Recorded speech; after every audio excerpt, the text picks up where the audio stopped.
Hello बच्चों, आज हम लोग नए अध्याय की चर्चा करने जा रहे हैं जिसका नाम है प्रकाश। तो प्रकाश क्या है, इसके बारे में इस अध्याय में चर्चा करेंगे और प्रकाश के स्रोत क्या हैं, अलग-अलग चीज़ें प्रकाश से संबंधित हम लोग देखेंगे, समझेंगे। ठीक है? तो चलिए हम लोग शुरू करते हैं प्रकाश। तो प्रकाश को शुरू करने से पहले हमें ये चीज़ें जाननी है, जैसा कि हम लोग बचपन से ही प्रकाश के बीच में रहते आए हैं। ठीक है?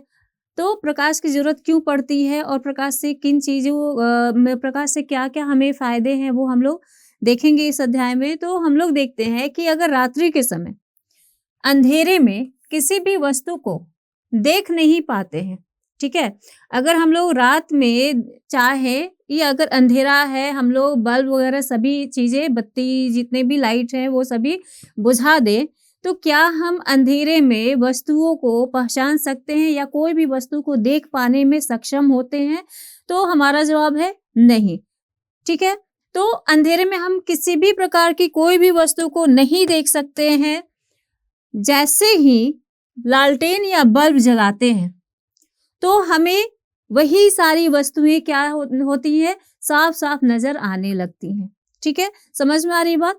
कि अंधेरे में जब भी हम लोग रूम में जाते हैं, अपने कमरे में जाते हैं, अगर अंधेरे कमरे में जा रहे हैं या फिर कमरे में पहले से मौजूद हैं और अचानक से लाइट चली गई, तो क्या होता है, अंधेरा हो जाता है रूम। अब उस रूम में अगर हम चाहें कि क्या वस्तु है, कहाँ रखी हुई है, ठीक है, हमें नज़र नहीं आती है, सिर्फ़ अंधेरा ही अंधेरा नज़र आता है।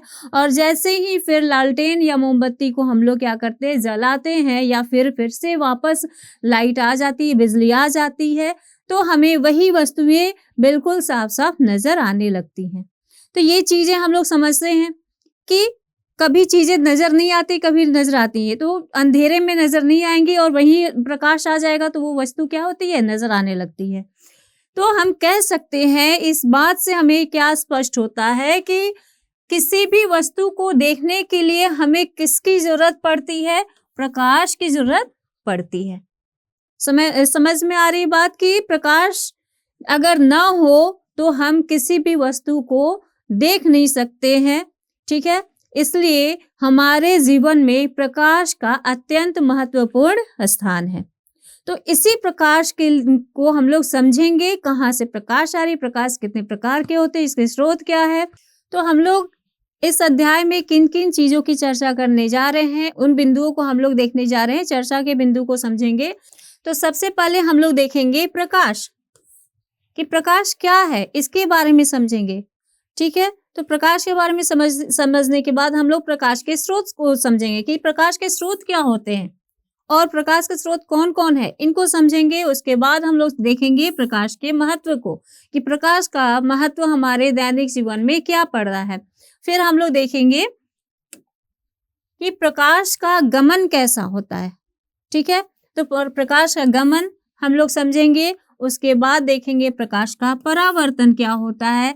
फिर छाया के बारे में भी हम लोग समझेंगे, ठीक है? क्योंकि छाया जो है वो भी प्रकाश से ही क्या होती है, उत्पन्न होती है, किस प्रकार से उत्पन्न होती है। तो छाया के बारे में भी कुछ जानकारी हासिल करने जाएंगे हम लोग इस अध्याय में। फिर हम लोग देखेंगे वस्तुओं के प्रकार। वस्तुओं के प्रकार यानी प्रकाश के आधार पर वस्तुओं को कितने भागों में हम लोग वर्गीकृत कर सकते हैं, इसे हम लोग देखेंगे इस अध्याय में। तो वस्तुओं के प्रकार में हम लोग देखेंगे पारदर्शी वस्तुएं। पारदर्शी वस्तुएं, ठीक है, क्या होती है, प्रकाश के आधार पर किस प्रकार से पारदर्शी वस्तु को वर्गीकृत किया गया है, क्यों पारदर्शी कहेंगे वस्तु को, फिर पारभासी वस्तु क्यों कहेंगे, कुछ वस्तुएं जो होती हैं अपारदर्शी होती हैं, किस आधार पर अपारदर्शी हो रही है, ये सब चीजें हम लोग समझेंगे। फिर देखेंगे दीप्त वस्तुएं क्या होती हैं और अदीप्त वस्तुएं क्या होती हैं। तो इन सभी चीजों को हम लोग समझने जा रहे हैं। इन बिंदुओं को हमें क्या करना है, इस अध्याय में अच्छे से समझना है। तो चलिए हम लोग समझते हैं।